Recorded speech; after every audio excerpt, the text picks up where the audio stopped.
Hello, Bobby Torres of Frightbox Recording here to share with you 5 home studio traps that unfortunately will hurt your productions. Now, I would be a complete hypocrite if I were to tell you that all 5 of these have not affected me. Unfortunately, they have wasted years of my early career. So even if I help just one person bypass all of these traps, I'll chalk it up as a win. Trap number 1, ignoring the importance of pre-production. Now, even if you have your own home studio, you're not paying for time. You know, you are the engineer, you're the producer. That does not mean you should go in and record music that is not fully realized and set in stone, okay? Even if you own your own home studio and you're recording your own band, I highly recommend taking the time to fully flesh out all pre-production before you record your songs for real. Especially if it's technical metal or something like that. You wanna make sure everything is agreed upon amongst the whole band before you record your actual tracks.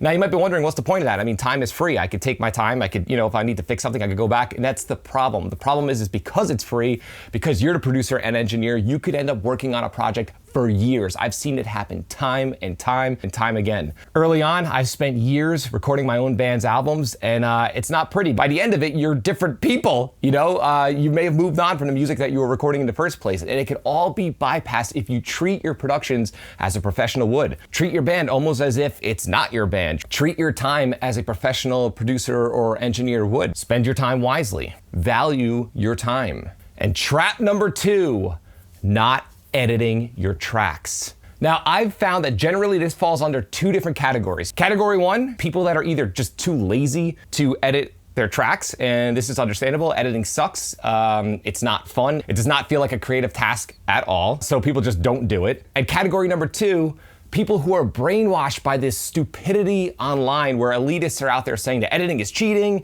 and you shouldn't be editing. Now, when I hear newer engineers say this, I always ask them, well, what's the goal? What do you want your productions to sound like? Now, specifically within metal, I'll hear a lot of comments like they want your productions to sound like Meshuggah, Trivium, Within the Ruins, just these crazy, super tight, technical, polished productions, right? And I have news for you. All of these productions feature an insane amount of editing. It does not mean that the bands are not tight. That is just the sound of modern metal. Do yourself a favor. If someone tells you that editing is cheating and you shouldn't do it and it's ruining music, listen to their work and ask yourself, do you want your work to sound like their work?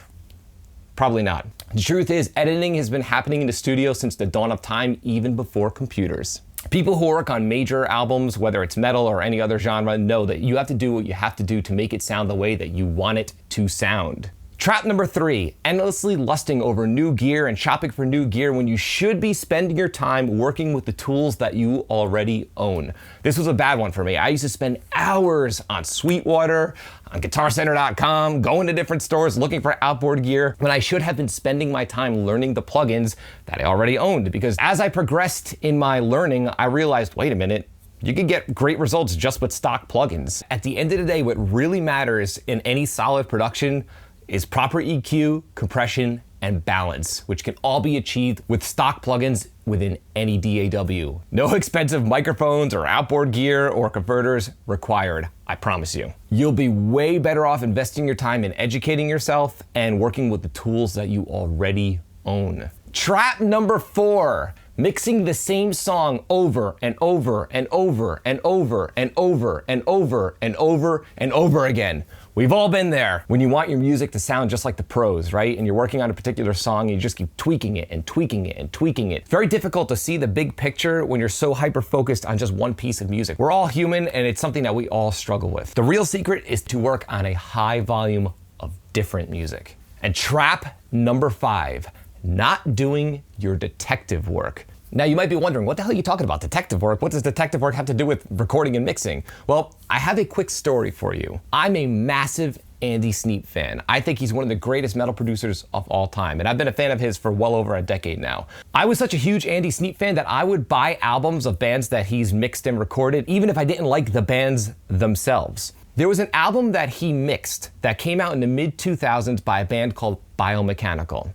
And when I read into the production of the album, I found out the album was recorded on cheap, consumer-grade home studio equipment in the mid-2000s, a long time ago, 15 years ago. And at the time, Andy Sneap was mixing 100% in the box with plugins. Again, 15 years ago. Now, when I bought the album, I had no idea that this album was recorded in a home studio or that he mixed it completely in the box. I imagined the album was tracked through high-end pre's, high-end converters, in a great sounding room. Well, it wasn't. And here's the thing, it sounded just like all of his other productions. It sounded just as amazing. So in that moment, I learned for a second, wait a minute, does all of this obsessing over gear really matter? Or does it really come down to technique? It was kind of an epiphany for me. So now what does this have to do with detective work? I only found this out because I researched how the album was produced and mixed and engineered. And by doing my research, I learned a lesson. I learned that at the end of the day, even back then, gear does not matter anywhere near as much as people claim. So if there's a production that you really love the sound of, I'm sure you listen to a lot of different music, do your research, do your detective work, and see how these productions actually came to fruition. You'd be surprised how many albums are done in basements, vocals recorded in closets, guitar tones that are amazing that you would have sworn were recorded through real amps that were done through amp sims, drums that might be your favorite drum tones ever that are actually just a drum machine. Again, by doing your detective work, you will learn a lot. And unfortunately, the tendency is people just fall victim of believing crap that people say on the internet that just isn't true. Just do your research, do your detective work, and little by little, the more you research, you'll learn what not to focus on and how to focus on the things that actually matter and that will move your productions forward. If you found this video helpful, like, comment, subscribe, and share. And do not forget to click the little bell icon in order to be notified every time I upload one of my weekly videos on all things metal and rock production.